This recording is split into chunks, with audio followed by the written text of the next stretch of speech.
سلطان مراد ثالث کی موت کے بعد ان کا بیٹا سلطان محمد ثالث سلطنت عثمانیہ کا 13واں سلطان بنا۔ سلطان محمد ثالث اپنے والد کی موت کے 12 دن کے بعد سلطنت عثمانیہ کے نئے سلطان بنے۔ آپ 1566 عیسوی کو منیسیہ میں پیدا ہوئے۔ آپ آخری سلطان تھے جنہوں نے شہزادہ ہوتے ہوئے کسی صوبے میں حکومت کی تھی۔ یہی وجہ تھی کہ جب آپ کے والد کی موت ہوئی تو اس وقت آپ منیسیہ کے حکمران تھے۔ آپ نے اقتدار سنبھالتے ہی اپنے 19 بھائیوں کو قتل کروا دیا تاکہ کوئی حاکم وقت کے خلاف بغاوت نہ کر سکے، اور یہ واقعہ سلطنت عثمانیہ کے سب سے خون ریز واقعات میں سے ایک ہے، کیونکہ قتل ہونے والے شہزادوں میں چھوٹے بچے زیادہ شامل تھے۔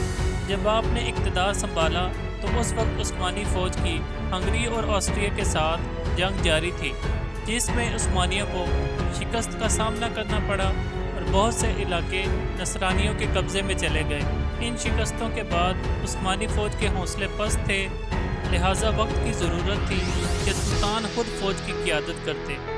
سلطان نے محسوس کیا کہ سلطنت کی خرابی کی بڑی وجہ سلاطین کا عیش و عشرت کو پسند کرنا تھا، اور یہ وجہ تھی کہ وہ لشکروں کی قیادت خود نہیں کرتے تھے، جس کے بعد سلطان نے جنگی پالیسی تبدیل کی اور خود باہر آنا شروع کر دیا، اور اس حیثیت کو سنبھال لیا جس کو سلیم ثانی اور مراد ثالث نے چھوڑ دیا تھا۔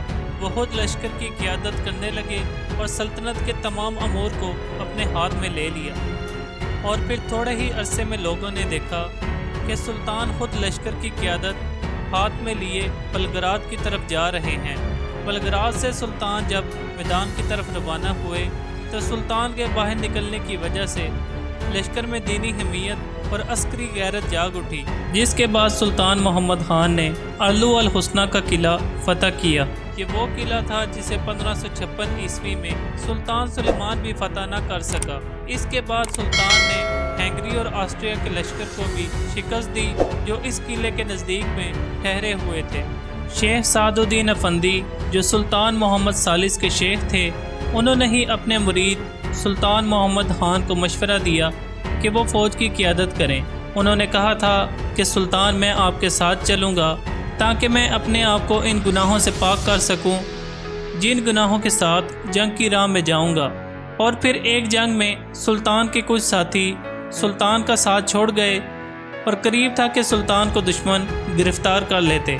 اسی وقت شیخ سعد الدین افندی نے کہا، بادشاہ محترم ثابت قدمی کا مظاہرہ کیجئے، آپ اپنے خدا کی بدولت ضرور فتح یاب ہوں گے۔ اور اس کے بعد سلطان اپنے گھوڑے پر سوار ہوا اور ہاتھ میں تلوار لیے دشمن پر زبردست حملہ کیا، جس کے بعد سلطان کو اس جنگ میں زبردست فتح حاصل ہوئی۔ سلطان کو تعلیم، ادب اور ثقافت سے بڑا لگاؤ تھا۔ وہ بڑے دیندار تھے اور تصوف کی طرف ان کی خاصی توجہ بھی تھی۔ ان کے اشعار بڑی اہمیت کے حامل تھے۔ وہ ایک جگہ پر کہتے ہیں کہ میں ظلم کو پسند نہیں کرتا بلکہ میں عدل کو پسند کرتا ہوں۔ ہم اللہ کی محبت کے لیے کرتے ہیں جو کرتے ہیں اور اسی کے احکامات کو سنتے ہیں۔ سلطان محمد ثالث تمام بغاوتوں کو کچلنے کے بعد 22 دسمبر 1603 عیسوی کو فوت ہو گئے۔ جس وقت آپ کی موت ہوئی تو اس وقت آپ کی عمر 37 سال تھی۔ آپ نے 9 سال 2 ماہ اور 2 دن سلطنت عثمانیہ پر حکومت کی۔